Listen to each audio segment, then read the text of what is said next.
Hello, dear delegates of this workshop. I'm Danny Zhou from the Central Conservatory of Music. I'm currently in Beijing recording my video presentation. I'm really sorry that I wasn't able to join the presentation. I wasn't able to log into the Zoom room. I don't know why, and probably because of the firewall, the Great Firewall here in China. But I was able to connect to other Zoom rooms, and I was able to initiate a Zoom meeting by myself. So it was really strange. But anyway, thank you for sparing time watching this video presentation. I hope you will enjoy it. And as you can see, today my presentation, my topic is called Analyzing Timing Difference Between Orchestras, an empirical study of the Viennese rhythm in recorded performances of the Blue Danube. So this is actually a article published in Music Analysis, a journal in English journal last year. If you want to read it, if you're interested, you can go to the official website of this journal and search for volume 33, issue 2, or you can contact me by email, by WhatsApp, by Instagram, or whatever platform, and I will send the full text to you if you're not a subscriber of this journal. So, first of all, I would like to introduce the contents of my presentation today. First of all, I'm going to talk about the background of my research, where has my ideas come from, and then I'm going to talk about the specific research question that I explored and answered. And then I'm going to talk about the procedure of my analysis and the results. And then I'm going to talk about the implications of the results and the significance of my research before I make a conclusion. So first of all, the background. Current research has studied many aspects of musical timing, but today I'm going to focus on one of the most ignored, neglected, but powerful aspect, which is meter. Not rhythm, not tempo, but the internal timing of each beat. Research has extensively studied a variety of timing features in performance, such as dotted rhythm in Baroque music, hands dislocation, the two hands are not playing at the same time when they should be, in piano performance, and rhythmic flexibility in Romantic repertoire. All these timing features are not written in the score, but are interpretative decisions made by the performers. However, existing research has seldom explored the timing of beats. It's also focused almost exclusively on solo performances and neglected orchestral performances. To fill these two gaps, I conducted research into a timing pattern that I thought would generate interesting results. It is the Viennese rhythm. So what exactly is the Viennese rhythm? In a waltz, we expect the three beats to be played like 1, 2, 3, 1, 2, 3 in a waltz. But in the actual performance of some of the waltzes, the beats are sometimes played 1, 2, 3, 1, 2, 3, with the second beat elongated or lengthened, and the third beat delayed. And this expressive gesture is called the Viennese rhythm. Okay, so you know what is Viennese rhythm now, but where can we hear this pattern? In which performance can we find it? In a documentary entitled "What's the Secret Behind the Vienna Philharmonic's Unique Sound?", musicians from the orchestra claimed that there is a unique feature of the Viennese style. Let's spare 1 to 2 minutes to watch the beginning part of this video, which you can find in YouTube and made by the Euro News. Is proudly presented by Rolex.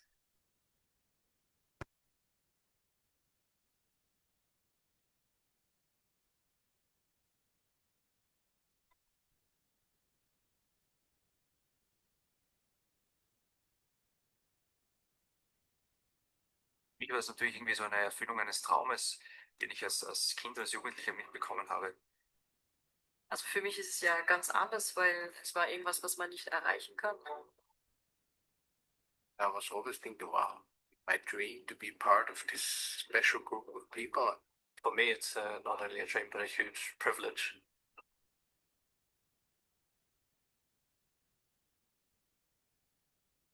The Vienna Philharmonic is a legendary orchestra, known for its unique sound, but what makes it so special? What's the secret behind the Viennese sound?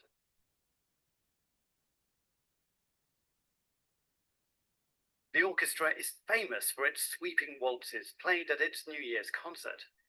Das Besondere irgendwo und worum jetzt, glaube ich, die ganze Welt beneidet, ist doch irgendwie das Gefühl für den Rhythmus mit dieser 2, die ein bisschen früh kommt, die 3, die ein bisschen spät kommt und das gepaart mit einer wunderschönen Melodie, die unserem Orchester auf den Leib geschrieben ist. Ja, es hat auch dieses Gefühl, wenn man die Walzer tanzt, dass man wirklich so immer in Kreisen geht, immer in Bewegung ist, immer beweglich ist. Ich kann nicht von Erfahrung sprechen, weil ich 2 linke Füße habe, aber ich habe gesehen und ich habe gehört, dass es sehr schön ist.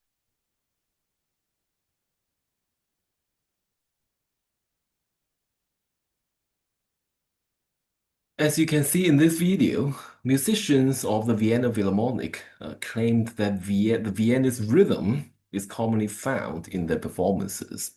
And they also assert that this is part of their unique style, tailor-made for their orchestras in their own words. When I saw this video, questions immediately came to my mind. Is the Viennese rhythm really a unique feature of the Vienna Philharmonic? And do other orchestras really not play in this way at all? So to test my doubt and the assumption made by those musicians, I measured beat level timing in 30 recordings of one of the most performed waltzes around the world, which is the Blue Danube.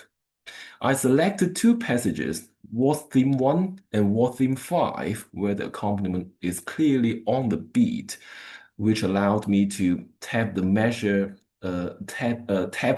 each beat on set. I divided the sample into 2 groups.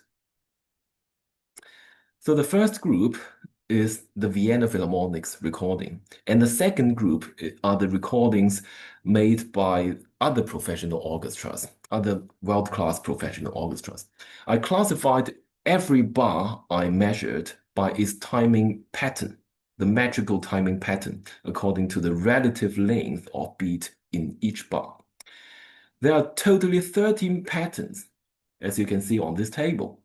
For example, the first pattern is that the length of the first beat equals to that of the second beat, which is also equals to the length of the third beat.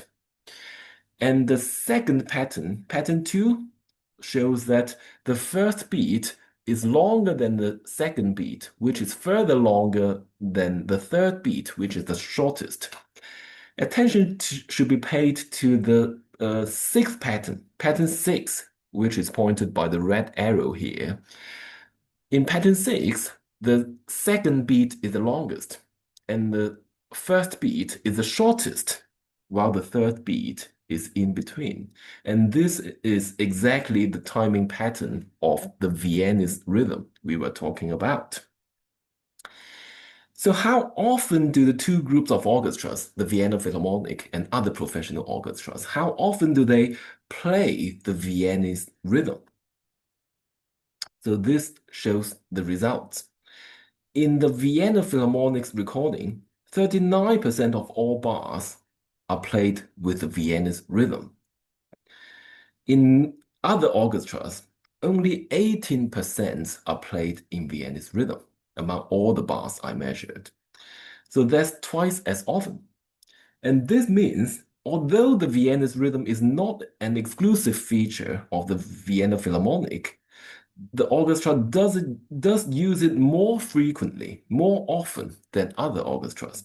In other words, all orchestras appear to use the Viennese rhythm to a greater or lesser extent. It is the frequency with which this feature is demonstrated in performance that differentiate the Vienna Philharmonic and other orchestras.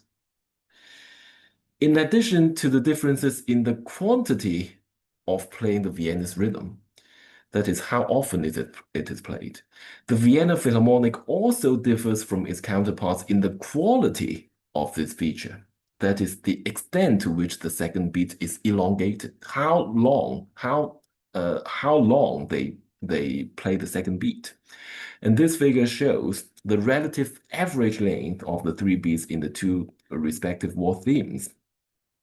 And these are in relative terms, as you can see on the y-axis, it's in arbitrary unit. So I put all the first beat, for example, I measure them into, standardize them into 1 second. And the result of the Vienna Philharmonic's column show that their recordings of the first war theme, as you can see on the left orange bar, the second beat is 38% longer than the first. And as you can see in the second orange bar, which shows the length of the second beat of other orchestras, it is only 17% longer than the first bar. So there's a clear difference here. A similar difference applies to the fifth war theme, as you can see on the third orange bar and the fourth orange bar. In the recordings of the Vienna Philharmonic, the second beat is only 24% longer than the first, whereas in other orchestras, it is only a barely audible 6% longer. In summary, the Viennese rhythm is played not only more, the Viennese rhythm is played not only more often, but also more pronouncedly in the Vienna Philharmonic's recording than other orchestras. As you can see the summary of this finding at the bottom of the screen. Moreover, in both groups of orchestras, the extent to which the second beat is elongated is greater in the first theme than in the fifth theme. That means the Viennese rhythm is generally played more prominently in the first theme than in the fifth, which is the last war theme before the long coda. Two major musical implications emerge from the results.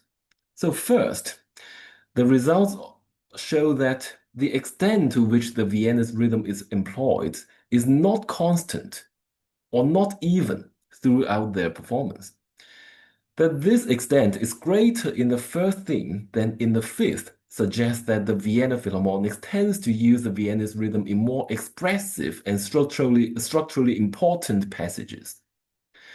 The first theme is generally played at a slower tempo, which may leave more room for tempo and rhythmic flexibility.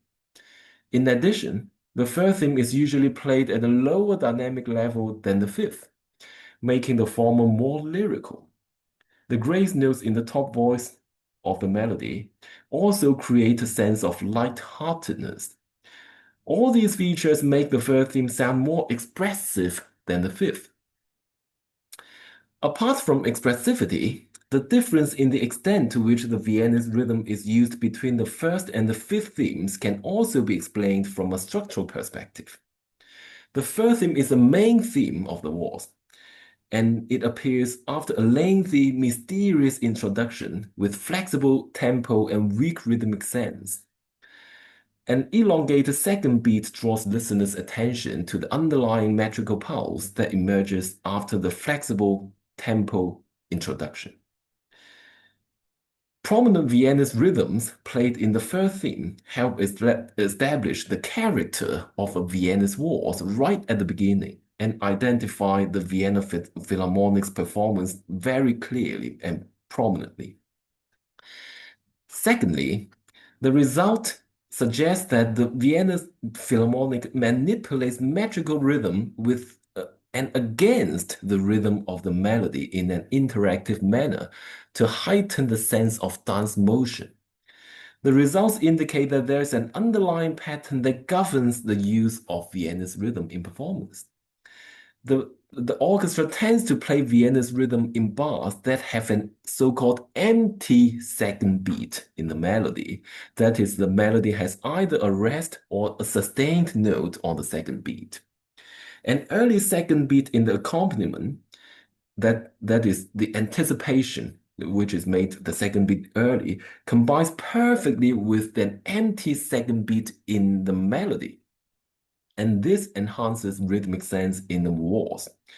While the melody provides a fully sensuous embodiment of the waltz rhythm by playing on the upbeat and the downbeat only. The accompaniment injects spontaneity and defies the mechanical periodicity that is usually associated with meter.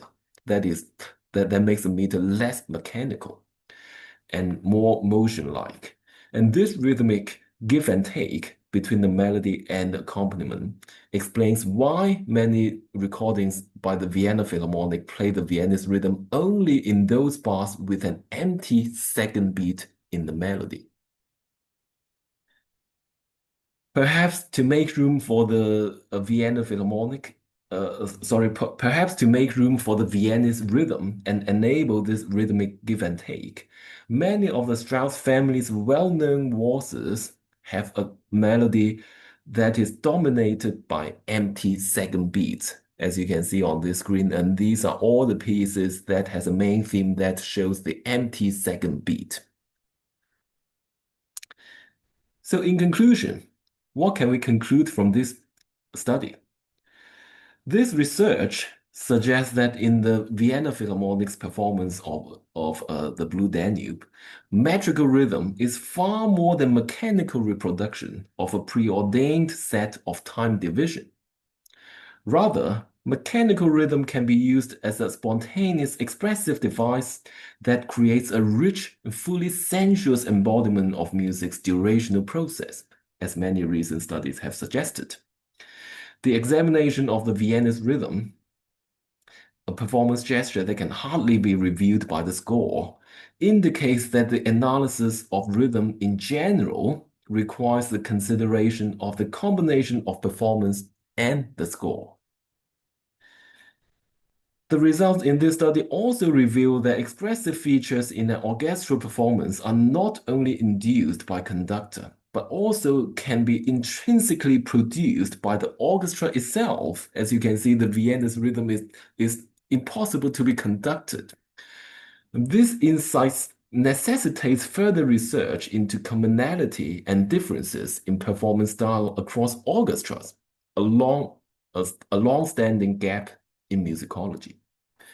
This research contributes to the scholarship by identifying a feature that distinguishes the Vienna Philharmonic from other professional world-class orchestras.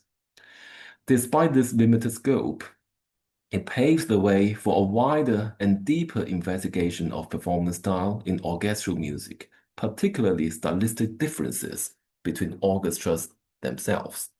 And that's all for my presentation. It's exactly 20 minutes. And again, I apologize for not having been able to connect to the Zoom and presenting to you live. And thank you very much for watching this video. I will be very happy to answer questions about this presentation. You can email me. You can also ask by other means. I will also try to join the workshop, the Zoom room later. And if you're interested, again, you can you can read my article published on music analysis. There's many other aspects of my research that are not presented here in this presentation because of the time constraint. And I look forward to discussing my research with you in the future. Thank you very much. Thank you very much for organizing this conference, and thank you very much for participating in this conference. I'm Danny from the Central Conservatory.